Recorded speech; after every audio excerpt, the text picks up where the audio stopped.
नमस्कार दोस्तों, uncle talk में एक बार फिर आप सबका स्वागत है।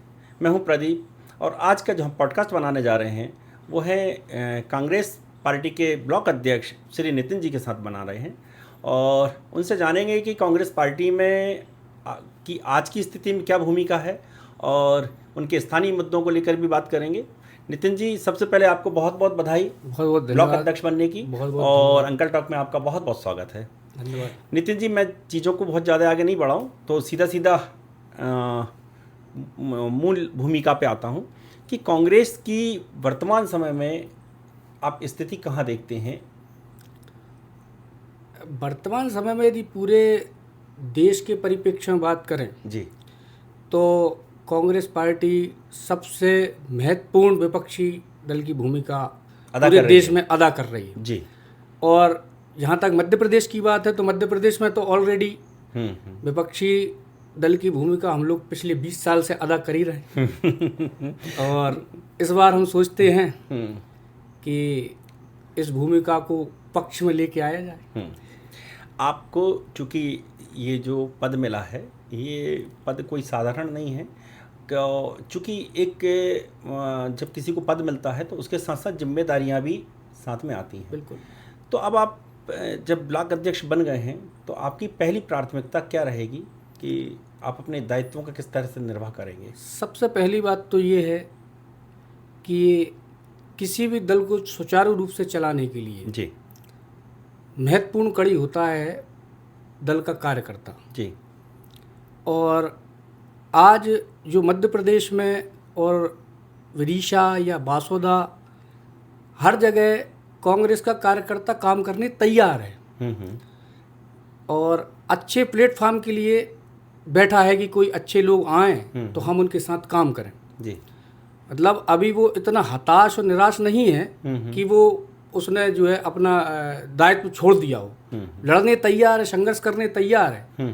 बस आपको एक अच्छे व्यक्ति जो संघर्ष के लिए आगे आए उनके साथ काम करने के लिए तैयार है। तो सबसे पहला मैं अपनी भूमिका यहाँ देखता हूँ। मैं भी एक साधारण कार्यकर्ता ही हूँ, पार्टी का अध्यक्ष ठीक है, एक संवैधानिक पद है हमारी पार्टी का, लेकिन मैं एक छोटे ही कार्यकर्ता हूँ पार्टी के तौर पर। और मेरी जिम्मेदारी ये बनती है कि मेरे साथ कंधे से कंधा मिलाकर जो कार्यकर्ता हैं उनको मैं अपने साथ खड़ा करूं, लड़ाई लड़ूं। पार्टी की जो जिम्मेदारी जनता ने हमें दी है कि आप विपक्ष की लड़ाई लड़िए, तो उस जिम्मेदारी का हम निर्वहन पूर्ण निष्ठा से कर सकें। और कार्यकर्ता के प्रत्येक जिस दिन से मैं बना हूँ मैं प्रत्येक कार्यकर्ता के घर घर जा रहा हूँ, बात कर रहा हूँ और सब बिल्कुल तैयार हैं कि आप बिल्कुल बताइए हमें क्या करना है। कार्यकर्ताओं में बड़ा रोष है। अच्छा, स्थानीय मुद्दों को लेकर भी कई सारे मुद्दे हैं। आज किसान आप पहले संगठन की हम बात करें तो आप संगठन को किस तरह मजबूत करेंगे? देखिए, संगठन में अच्छे युवाओं को लाना सबसे बड़ी प्राथमिकता है मेरी। भाई वरिष्ठ जो हैं कांग्रेस में उनका सबका सम्मान है, उनके सबके मार्गदर्शन में ही कांग्रेस पार्टी आगे काम करेगी। लेकिन सड़कों की लड़ाई लड़ने के लिए युवाओं का होना बहुत ज़रूरी है जी। तो सबसे पहला मेरा कर्तव्य, मेरा दायित्व यही है कि मैं जितने ज़्यादा से ज़्यादा युवाओं को आज पार्टी के साथ जोड़ सकूं। जो ऑलरेडी जुड़े हैं वो तो हैं ही, और नए इसके अलावा नए जो लड़के हैं जो जुड़ना चाहते हैं। आज कांग्रेस की रीति नीतियों को देख के कई युवाओं के मेरे पास फ़ोन आते हैं कि भाई साहब हम आपके साथ काम करने खड़े। तो मैं सोचता हूँ कि उन लोगों को पहले लाया जाए, उन लोगों से काम लिया जाए। वो लोग काम करने तैयार हैं, लड़ाई लड़ने तैयार हैं और कांग्रेस की विचारधारा के साथ काम करने के लिए तैयार हैं। अभी आप बोल रहे थे विपक्ष की भूमिका, तो प्रजातंत्र में विपक्ष की भूमिका को आप किस रूप में देखते हैं? देखिए, प्रजातंत्र में विपक्ष में कोई भी दल तभी आता है जब कुछ खामियां, कुछ गलतियां हो जाती है तो सत्ता से उसको हटा दिया जाता है। ये अपने लोकतंत्र की खूबसूरती है कि आपका काम हमें पसंद आया तो हम आपको रखेंगे, नहीं आया तो हम आपको हटा देंगे। ये बहुत अच्छी है, यही लोकतंत्र है। हम लोगों में कुछ खामियां रही होंगी, हमारी सरकार में कुछ खामियां रही होंगी, तो हम लोगों को विपक्ष का दायित्व दिया जनता ने। तो लेकिन एक इतने लंबे समय तक आपको विपक्ष का दायित्व दिए हुए हैं, तो उन खामियों को दूर नहीं कर पा रहे, क्या कारण है? बिल्कुल, उसमें भी बात यही है कि अच्छा काम करने वाले को पुनः मौका मिला, उनका काम जनता को अच्छा लगा। भाई पिछले कार्यकाल में उनका कार्य अच्छा लगा होगा जनता को, तब तो उनको मैंडेट दिया। और मैं तो बहुत पॉजिटिव राजनीति और पॉजिटिव सोच का व्यक्ति हूँ। आज कांग्रेस पार्टी को जनता के साथ खड़ा होना पड़ेगा, ये मैं कहता हूँ। और मैं अपने कार्यकर्ताओं से भी कल परसों जब भी मेरी जो मीटिंगें हुई 2-4, उनमें सब में मैंने ये कहा कि आपको जनता के पास जाना पड़ेगा, अपन लोगों को घर घर डोर टू डोर कैंपेन करना पड़ेगा, तब आपके साथ जनता का विश्वास पुनः स्थापित होगा। और जब तक स्थापित विश्वास नहीं होगा तब तक आप सत्ता में ना आना नामुमकिन है।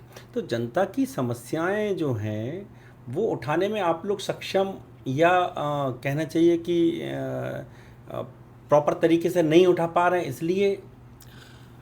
नहीं, हमारा संगठन तो बराबर ऊपर से लेके नीचे तक, आप देखिए हमारे आदरणीय राहुल गांधी जी से लेके जीतू पटवारी जी से लेके उमंग सिंगार जी से लेके सभी वरिष्ठ नेता, पूरे शीर्ष नेतृत्व जन समस्याओं को लेके बराबर आंदोलन, प्रदर्शन, धरना सब कर रहा है।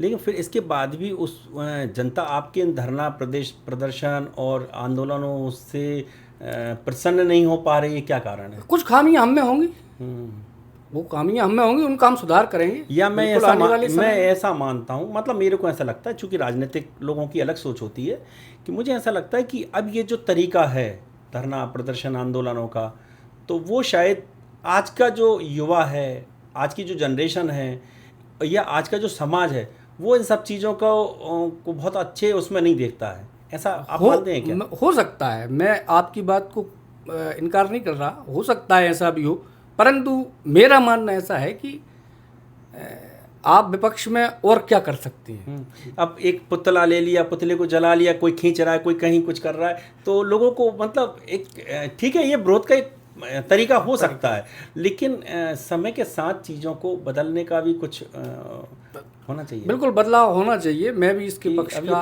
पुतला कब तक जलते रहेंगे? बिल्कुल सही है। पुतला लेकिन बेचारा आज समझ में नहीं आता, कभी किसी का, कभी कोई सत्ता भी जला रही, विपक्ष भी जला रहा है, संगठन भी जला रहे हैं, हिंदू संगठन भी जला रहे हैं, वो पुतले जलते रहते हैं, वो समस्या वहीं की वहीं रहती है।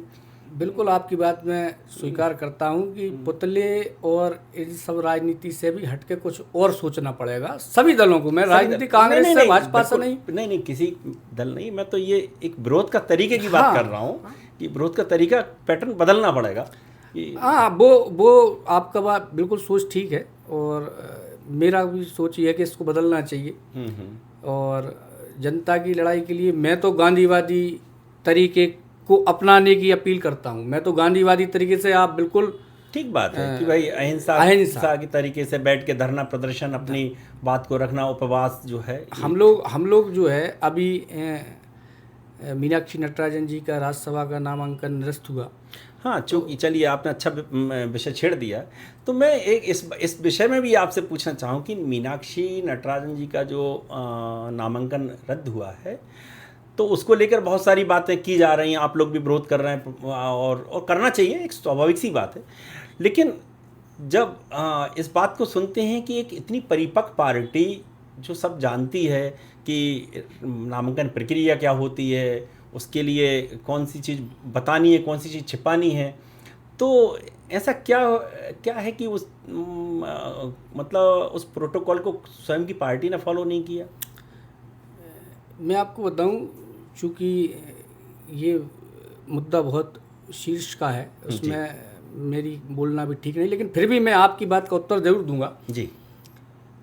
नामांकन प्रक्रिया में जो भी गाइडलाइन होती हैं, हमने उनको पूरा फॉलो किया है जी।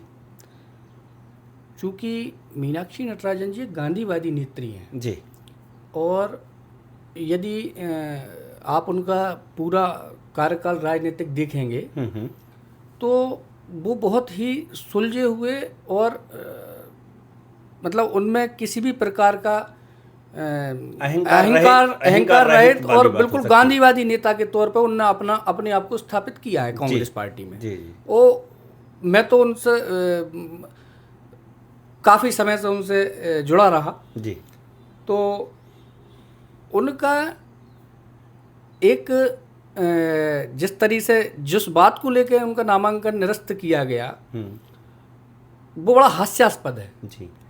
कि किसी महिला के साथ कोई गलत काम या कोई दिक्कत हुई तेलंगाना में, उसने जाके शिकायत करी थाने में जाके शिकायत की सुनवाई नहीं हुई उनके कहने के अनुसार जी। और फिर उनने जो है पार्टी की, चूँकि तेलंगाना की प्रभारी आदरणीय मीनाक्षी जी थी जी, तो उनको जो है एक अपनी शिकायत बोली कि मैं आपसे ये अपेक्षा रखती हूँ कि आप इस पर कार्रवाई करवाएं, इस टाइप से। फिर आगे में उसमें और भी जो भी प्रक्रियाएँ चली तो उसमें उनने कोर्ट में जाके ये बोला कि साहब मैंने मीनाक्षी जी को भी बोला था, उनको भी मैंने लिखित में दिया था। तो कोर्ट ने उठा के मीनाक्षी जी के एक समन जारी कर दिया कि आप भी इस पर जवाब दें। तो चूंकि वो एफआईआर नहीं थी, वो एक समन था कोर्ट का। जी जी। उसमें तो उसको राज्यसभा के नामांकन में ऐसा कोई कॉलम नहीं होता है कि आप समन का भी उसमें उल्लेख करिए। अच्छा अच्छा अच्छा। एफआईआर का होता है, बहुत सारी बातें पता नहीं चलती ना, मैं इस वजह से पूछ रहा हूँ। तो एफआईआर का तो है कि एफआईआर आपके पास कोई क्रिमिनल केस है, आपके ऊपर कोई केस चल रहा है, कोई है तो वो आप उसमें उल्लेख करिए। लेकिन समन का कोई उल्लेख नहीं होता नामांकन में। अच्छा। लेकिन उस चीज़ को उन्होंने जो है बना के आज जिस तरह से लोकतंत्र की हत्या मैं तो कहूँगा की गई। हमारे पास संख्या बल पूरा था, हमारे पास ऐसा नहीं है कि हमें जितने विधायकों की आवश्यकता थी हमारे पास पूरे थे और विधायक सारे एक थे। ये भी बड़ा दुष्प्रचार किया गया कि कांग्रेस के विधायक टूट रहे हैं और खरीद फरोख्त हो रही है और ये हो रहा है और वो हो रहा है, ऐसा कुछ था ही नहीं। अच्छा, भाजपा ए प्लान और बी प्लान दोनों तैयार करके बैठी थी, पहले उन्होंने प्रयास किए होंगे। अब देखिए वो तो राजनीतिक लोग हैं, उनका तो अपना एक काम है। हम तो अपनी बात पे आए कि भाई कहाँ अपन से चूक हुई या नहीं हुई। तो जैसा आप बता रहे हैं कि शायद वो उसे चूक में नहीं मान सकते। मैं मेरे पर्सनल तौर पे मैं इस चीज़ को चूक में नहीं मानता। चूक अच्छा, एक डमी फॉर्म भरने का भी ऐसा कि डमी फॉर्म कि आप लोगों ने डमी फॉर्म नहीं भरा, ऐसा कोई प्रावधान है क्या? डमी फॉर्म भी भरा जाता है? डमी फॉर्म का प्रावधान है, लेकिन हम लोगों ने आज तक कभी भी राज्यसभा के नामांकन के लिए, हमारे यहाँ कई नेता राज्यसभा में गए, लेकिन हम लोगों के यहाँ ऐसी परंपरा नहीं रही डमी फॉर्म की। अब लेकिन इस चीज को हम सीखे कि यार ये गलती हुई हमसे कि अब भविष्य में डमी फॉर्म भी भरेंगे। डमी फॉर्म भी भरना पड़ेगा भाई। जिस तरह से ये लोग लोकतंत्र की हत्या पे उतारू हो चुके हैं, तो अब उस हिसाब से तो लगता है कि प्रॉपर हमें अब जो है लड़ाई लड़ना पड़ेगी। तो कई सारी बातें। चलिए खैर, अपन राष्ट्रीय राजनीति से फिर अपने अपने शहर की राजनीति पे आते हैं। तो आपकी स्थानीय जो जनहित की समस्या हैं उनको लेके क्या आपकी विचार हैं?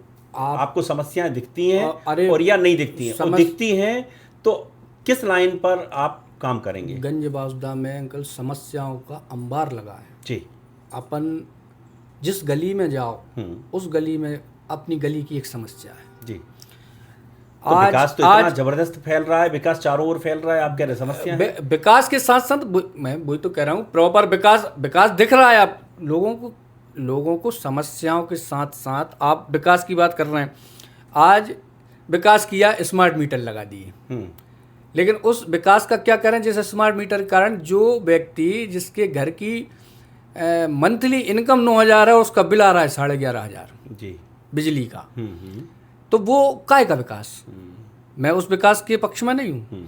आज कोई व्यक्ति अपने घर में नल का कनेक्शन नगर पालिका से लेता है तो उसकी फीस उसको भरना पड़ती है जी। और वो फीस भी थोड़ी बहुत नहीं है, 3,000 रुपये फीस है। जबकि ठेकेदार जो नल लगाएगा, नल कनेक्शन देगा, उसको ऑलरेडी सरकार पैसे देती है नल कनेक्शन के।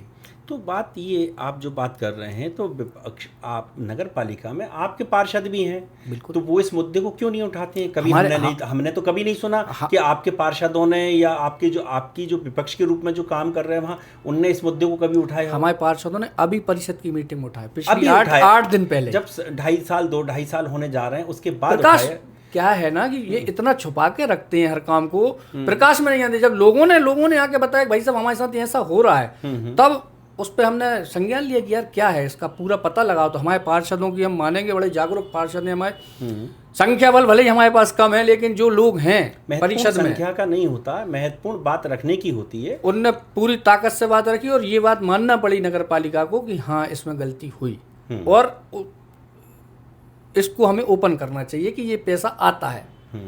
और आता और कस्टमर से भी ले लिया जाता है। कस्टमर से भी ले लिया जाता है, ये बात की गई। सरकार से भी आता है और सरकार से ठेकेदार को पैसा आता है नल कनेक्शन के लिए, और वो और और यहाँ से भी कस्टमर से यहाँ भी पैसा, अब ये मुझे पूरी जानकारी नहीं कितना लेते हैं, लेकिन यहाँ लेते हैं, मुझे ऐसा जानकारी है। लेकिन कनेक्शन के लिए और कनेक्शन को स्थानांतरित करने के लिए भी पैसा आता है। यदि आज मेरा कनेक्शन यहाँ है और कल मैं दूसरी जगह पे अपना निवास बना लूँ तो वहाँ मुझे अभी नल का कनेक्शन स्थानांतरित करना होगा, तो उसके लिए भी पैसा गवर्नमेंट देती है। अच्छा अच्छा अच्छा अच्छा।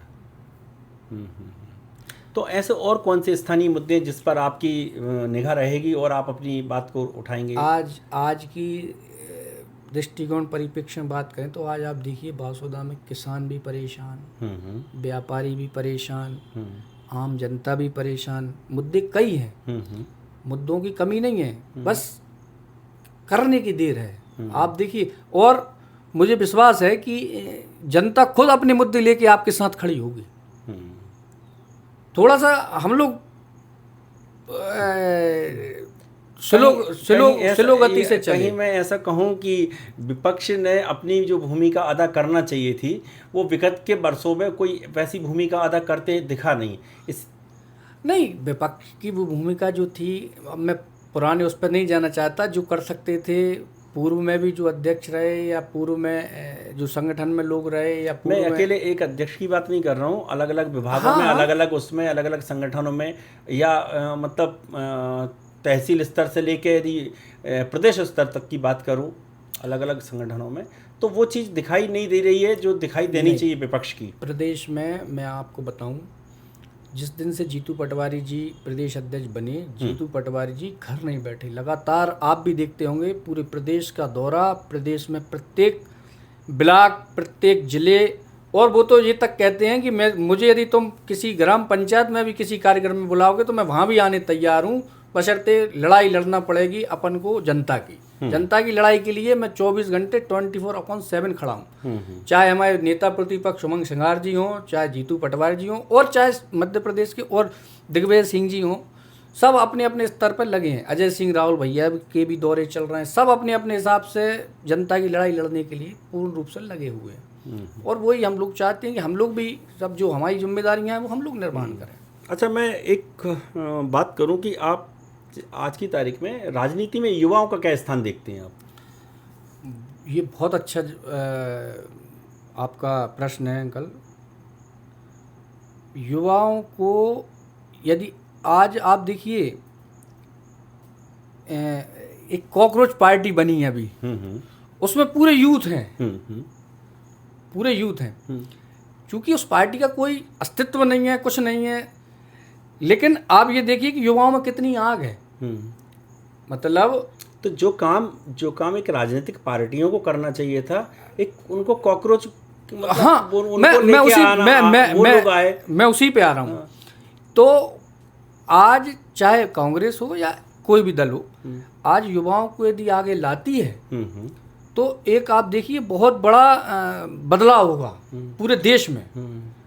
इवन मध्य प्रदेश या इधर जिले की बात, मैं अकेला आपसे जो मैंने प्रश्न किया है, मैं अकेले कांग्रेस पार्टी को लेकर नहीं कर रहा हूँ जी। मैं पूरे परिप्रेक्ष्य में बात कर रहा हूँ कि राजनीतिक पार्टियों में युवाओं की भागीदारी किस तरह होना चाहिए। लेकिन यहाँ एक और चीज़ जो देखने मिल रही है कि जो उम्र दराज हो गए हैं या जिनके शारीरिक शक्ति भी नहीं बची है शरीर में कि वो फील्ड में जाके काम कर पाएँ, और उनकी महत्वाकांक्षाएं खत्म ही नहीं हो रही हैं और वो युवाओं को आने नहीं दे रहे हैं, ऐसा क्यों है? देखिए, स्वाभाविक सी प्रक्रिया है राजनीति में। कभी राजनीति कहती है कि राजनीति न कभी बूढ़ी होती और न राजनेता कभी बूढ़ा होता, ये राजनीति में कहावत है। अच्छा, ये राजनीतिक कहावत है। और स्वाभाविक सी बात है कि जिसको, जैसे मैं हूँ या कोई भी कार्यकर्ता है जो राजनीति में जुड़ा हुआ है, वो चाहता है कि जब तक मैं हूं तब तक मैं राजनीति में जुड़ा रहूं, राजनीति के साथ जुड़े, एक संरक्षक के रूप में भी जुड़ा जा सकता है कि भाई आप पीछे से बैकिंग दें उनको, बिल्कुल, और नए बच्चों को आगे आने दें। आज मध्य प्रदेश की बात करूं मैं तो जीतू पटवारी जी के साथ काम करने वाले सभी लगभग 70% जो लीडर हैं, ये जो नेता हैं, जो कार्यकर्ता हैं, वो सब अंडर 50 हैं, अंडर 50 लोग। और विधानसभा में हमारे विधायकों की संख्या अंडर 50 वालों की आपको ज़्यादा मिलेगी। तो कांग्रेस पार्टी तो युवाओं को बिल्कुल पूरा अवसर देने का काम कर रही है और आगे भी करेगी। और युवाओं को मैं तो आह्वान करता हूं आपके माध्यम से कि युवा आएँ कांग्रेस में, उनका सम्मान है, बाकायदा उनको पूरा दायित्व दिया जाएगा, उनसे उनकी जो सोच है, उनकी जो विचारधाराएं हैं, उनको लागू किया जाएगा। और आपने अभी बीच में कॉकरोच पार्टी की बात की थी, अब मैं चूँकि उस टॉपिक पे भी इसलिए आना पड़ रहा है मुझे कि कॉकरोच पार्टी तो बनी क्या, लेकिन उनका मोटो जो था वो राष्ट्रहित था क्या? नहीं, वहाँ जाकर वो जिन मुद्दों को लेकर सामने आ रहे थे और जिसके कारण उनने कॉकरोच नाम रखा, उसके पूरे उसमें नहीं गए कि कॉकरोच किसके लिए बोला गया था और क्यों बोला गया था। भाई जब कई चीज़ें ऐसी होती हैं कि कई बार हमारा बोलने का उद्देश्य कोई गलत नहीं होता है।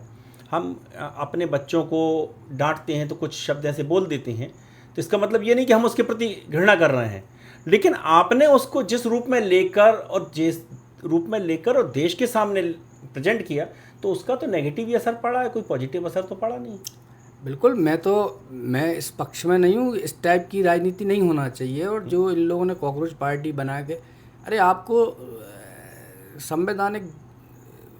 संविधान में ये है कि आप अपना विरोध दर्ज करा सकते हैं। संविधान विरोध दर्ज कराते, राजनीतिक पार्टी बनाते, अच्छी बनाते और अपनी जो मांगे हैं उनको उसमें लेके आते, कोई बुराई नहीं थी। नहीं, दूसरी बात क्या है कि देश में विपक्षी दलों की कमी थोड़ी है। आप किसी भी विपक्षी दल के साथ खड़े होकर आप करते बिल्कुल तो अच्छा लगता। लेकिन इसमें एक चीज़ और भी है कि मैं ये देखता हूँ कि कुछ युवाओं को, चूँकि क्या होता है कि युवा के प्रति प्रेरित होता है, स्वाभाविक प्रक्रिया है।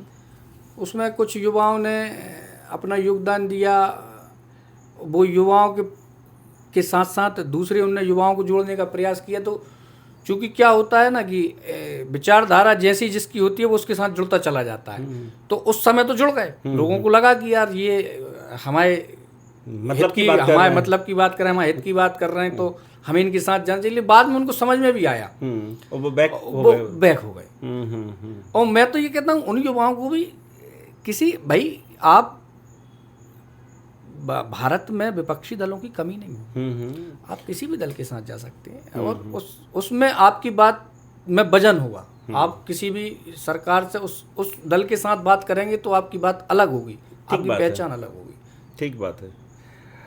चलिए फिर से मैं शहर की तरफ ही लौटता हूँ। तो अब आपकी दृष्टि में आप अपने स्तर से शहर में ऐसे कौन से काम करना चाहेंगे जिससे कि ये लगे कि लोगों के अंदर कांग्रेस पार्टी के प्रति विश्वास पैदा हो और ये भी लगे कि परिवर्तन हुआ है, तो परिवर्तन दिखाई भी दे रहा है? मेरा सबसे पहले मैंने जो अभी प्रोग्राम एक बनाया है शहर के लिए जी, हम लोग कांग्रेस पार्टी के लोग वार्ड बाय वार्ड जी लोगों के बीच जा रहे हैं और उनसे संवाद कर रहे हैं। भाई आपकी समस्याएं हमें बताइए जी, चाहे वो विद्युत की हों, चाहे वो नगर पालिका की हों, चाहे वो किसी और विभाग के क्यों ना हो, हम सारी समस्याओं को, हमारा जो प्रोग्राम है वो इसी तारतम्य हम लोगों ने बनाया है कि जितने भी विभाग जिनसे लोग परेशान हैं उनकी आप हमें बताइए, हम उनकी लड़ाई आपकी हम लड़ने तैयार हैं। यदि आप लोग उसमें सहयोग करें, आप लोग आए तो बहुत अच्छी बात है, नहीं तो कांग्रेस पार्टी उनकी लड़ाई लड़ेगी। जैसे अभी शुरुआत हम स्मार्ट मीटर से ही कर रहे हैं जी, स्मार्ट मीटर और बड़े स्मार्ट मीटर पे तो शायद अभी रोक लगी हुई है ना, रोक लगी है, लेकिन ये लोग फिर भी नहीं मान रहे, अभी भी लगाने से बंद नहीं है। विद्युत मंडल अभी भी लगाई जा रहा है। उसमें तो वो भाजपा के नेता पे मुकदमा दर्ज, तो अब आप कांग्रेस की तो छोड़िए, वो तो भाजपा की खुद के नेता हैं, उन पे मुकदमा दर्ज हो गया है। आप देखिए ना क्या स्थिति परिस्थितियां बन रही हैं, मतलब वहाँ यदि यही विपक्ष पे होता तो विपक्ष तो कितना हल्ला मचाता। क्या है प्रदेश की स्थिति देखिए आप, आज हम लोगों को कांग्रेस के लोगों पे जो केस लगते हैं, प्रताड़ित किया जाता है, तो हम लोगों को तो कोई असर नहीं है, क्योंकि हम लोग मालूम है कि हमें तो हमारे साथ तो ये होना ही है। लेकिन आप दुर्दशा ये देखिए कि भाजपा के नेता के खिलाफ में जो है केस दर्ज होता है और भाजपा के लोग मौन है कि ये बात गलत यह सही है, कुछ कोई कहने के लिए क्योंकि तैयार नहीं। हाँ, एक राजनीतिक आदमी की तो मजबूरी जो होती है कि वो लोगों के साथ खड़ा नहीं होगा। जनप्रतिनिधि तो सबसे पहले उसके लिए जनता होती हाँ, है, और जो जनप्रतिनिधि होता है उसको तो जनता के साथ जाना पड़ता है, चाहे वो दल कोई भी हो। हाँ, अब वो सही है गलत है क्या है वो एक बात का जांच का विषय है, वो उसके हिसाब से बाद में चीजें आना चाहिए। तो चलिए, खैर ये तो एक अलग तरह की बात हो गई, नहीं तो उसमें मेरा कोई ऐसा पर्सनल वो नहीं है। तो अब आप क्या बता रहे थे, थोड़ा सा बताएं। तो मैं वही कह रहा था कि हम लोग अब जो है वार्ड बाई वार्ड हम लोगों ने बनाया है, इसके बाद फिर हम ग्राम पंचायतों का कर रहे हैं। अभी हम पहले शहर का करेंगे। शहर में पूरे वार्डों में जो 24 ही वार्ड हैं हमारे, प्रत्येक वार्ड में हम लोग कांग्रेस के लोग जाएंगे, मैं भी साथ जाऊंगा। सब लोगों की घर घर डोर टू डोर जाएंगे, उनसे समस्याएं, जो उनकी समस्याएं हैं उनके बारे में बात करेंगे, उनसे चर्चा करेंगे कि आपकी क्या समस्या है, क्या दिक्कत है, क्या परेशानी है। आप जो लड़ाई नहीं लड़ पा रहे हैं वो लड़ाई हम आपकी। यहाँ मैं आपको बीच में एक बात के लिए टोक रहा हूँ।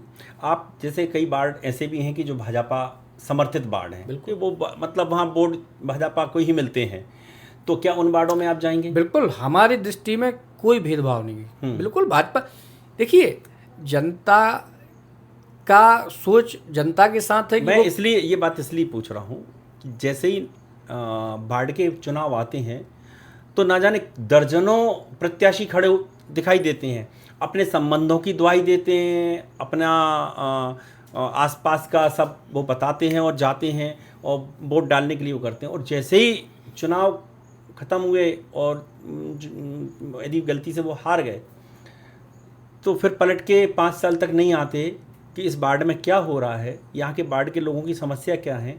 और ये जो बात आप कर रहे हैं, इवन ये काम कांग्रेस पार्टी का भी दिखाई दे रहा है कि किसी वार्ड में मैंने नहीं देखा कि जिन वार्डों में कांग्रेस पार्टी हार गई है वो उन वार्डों में कांग्रेस पार्टी का हारा हुआ प्रत्याशी कभी गया हो कि भाई कोई दिक्कत तो नहीं है तुम्हें।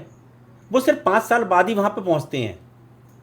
नहीं, बिल्कुल आपकी बात को मैं अस्वीकार नहीं करूँगा, क्योंकि आपको जानकारी मेरे से कई गुना ज़्यादा है शहर के बारे में। लेकिन इतना ज़रूर कहूँगा कि हो सकता है कुछ लोग हों ऐसे, लेकिन लगभग हमारे कांग्रेस पार्टी के, अब मैं नाम गिनाऊंगा तो बहुत सारे हैं, कई ऐसे प्रत्याशी हैं जो पिछला चुनाव हार चुके हैं पार्षद का, लेकिन वे अपने वार्ड में सक्रिय हैं। और उन लोगों का ही मेरे से कहना था कि अध्यक्ष जी अपन लोगों को वार्ड के दौरे करना चाहिए। मैंने कहा बिल्कुल ठीक है, अपन करेंगे और जनता की लड़ाई लड़ेंगे, जनहितैषी मुद्दों की बात करेंगे।